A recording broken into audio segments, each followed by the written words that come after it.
the Ackees in a pot because this is how I bought them. But I will insert a picture of the Acke pod.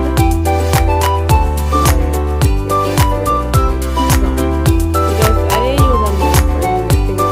And those clothes, just the neck of the food.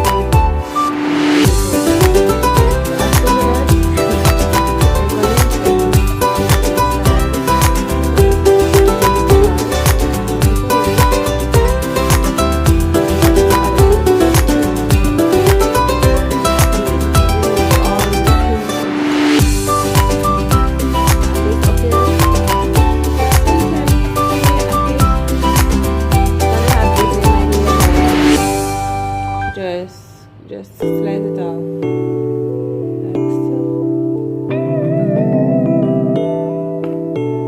Now we have a nice clean ackee ready to boil. Slice it off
water with salt and oil in it. Now I'm just gonna add the Ackees in.